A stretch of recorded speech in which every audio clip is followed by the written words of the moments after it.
Pemirsa, Himpunan Nelayan Seluruh Indonesia mendukung langkah Menteri Kelautan dan Perikanan Edi Prabowo yang mengizinkan ekspor benih lobster agar nelayan sejahtera.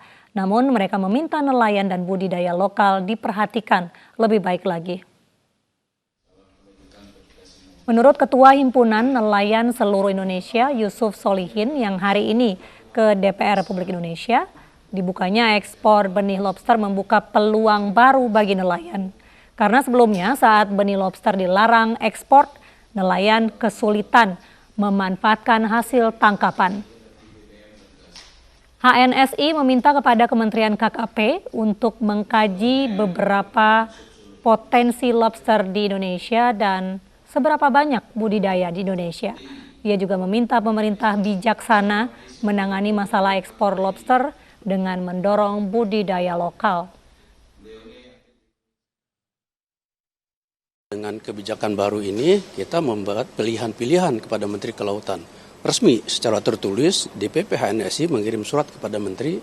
Yang pertama bahwa harus dikaji lebih mendalam berapa sih potensi benih lobster yang ada di Indonesia. Kemudian seberapa banyakkah budidaya lobster yang ada di Indonesia. Katakanlah kalau misalnya benih lobster itu tercatat 75 juta ekor per tahun, benih lobster itu, kemudian daya serap budidaya lokal itu berapa? Tapi kalau 75 juta itu bisa terserap oleh budidaya lokal, kami sangat mendukung dia budidaya lokal. Jadi tidak usah diekspor. Tapi ketika daya serap lokal itu belum, katakanlah masih ada sisa lah, lokal hanya bisa sampai 50 juta ekor, kemudian 20 ekornya boleh diekspor begitu.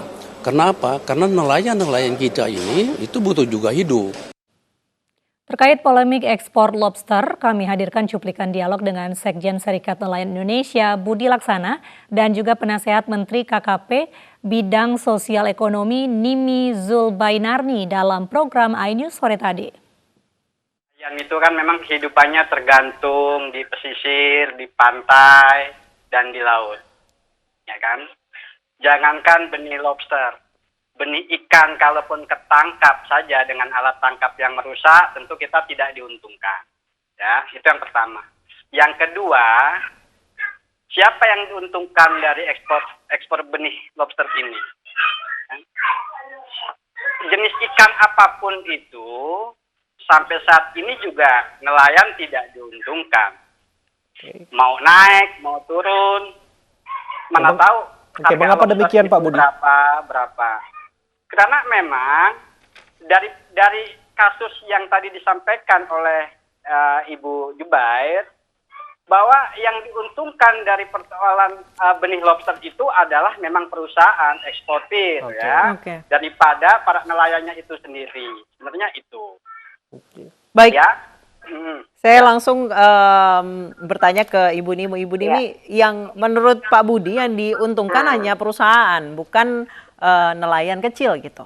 Ya, jadi sebenarnya itu yang kurang tepat ya dari yang beredar selama ini. Jadi sebenarnya kan antara perusahaan dan nelayan itu kan saling bekerja sama. Kan yang melakukan penangkapan itu kan adalah nelayan. Dan dalam hal ini juga ada ketentuan bahwa si perusahaan kalau membeli benih lobster dari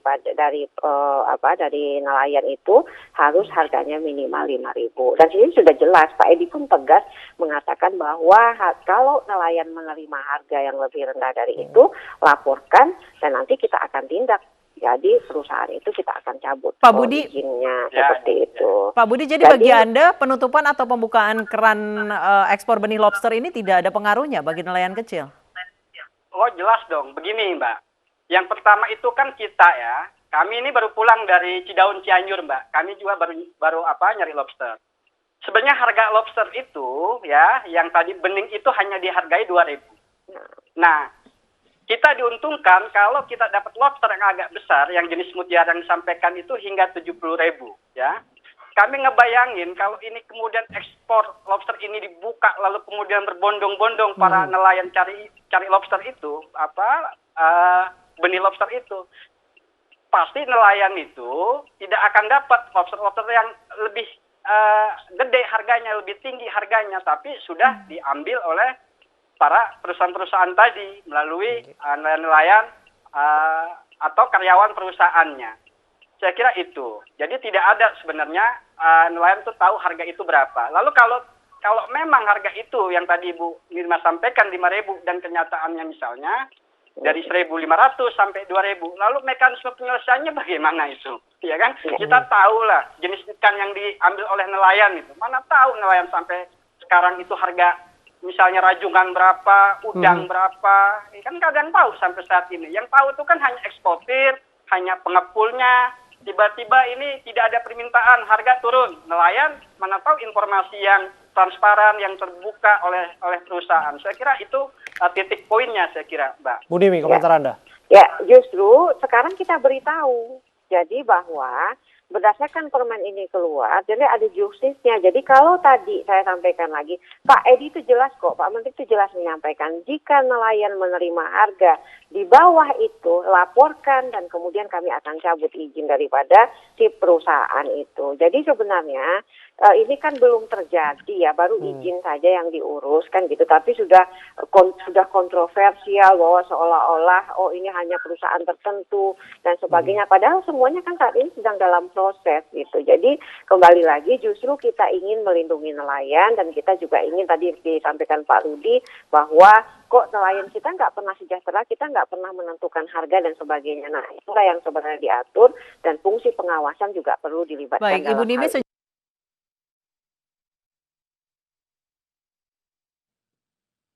Pemirsa, Menteri Kelautan dan Perikanan Edi Prabowo menjawab terkait nama kader Gerindra yang memiliki izin ekspor benih lobster. Perizinan ekspor benih lobster sempat menuai kontroversi.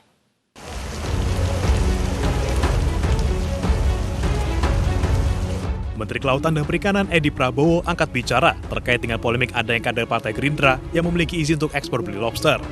Edi menjelaskan mekanisme pemberian izin ekspor lobster melalui penyaringan dengan melibatkan Dirjen hingga Sekjen Kementerian Kelautan dan Perikanan. Edi juga menegaskan tidak memberikan keistimewaan kepada perusahaan tertentu. Kebijakan Menteri Kelautan dan Perikanan Edi Prabowo yang membuka kembali keran ekspor benih lobster sempat menuai kontroversi. Kebijakan ini dianggap solusi untuk menyelamatkan para nelayan lobster imbas pandemi COVID-19. Kalau ada 3 orang yang ada secara langsung berkorelasi dengan saya, kira-kira salah nggak? Apakah nanti setelah saya menteri semua teman-teman saya nggak boleh berusaha?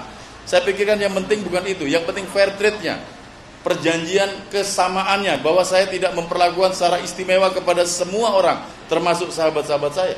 Yang jelas, keluarga saya, lingkungan saya, masyarakat keluarga saya sendiri tidak saya libatkan untuk ini, termasuk istri saya. Ya, saya larang untuk itu. Saya ingin melayani untuk publik. Sebelumnya, Menteri Kelautan dan Perikanan Edi Prabowo resmi membuka keran ekspor benih lobster melalui penerbitan Peraturan Menteri Kelautan dan Perikanan Nomor 12 Tahun 2020 tentang pengelolaan lobster, kepiting, dan rajungan. Padahal sebelumnya, ekspor ini dilarang di era Menteri Kelautan dan Perikanan Susi Pujiastuti.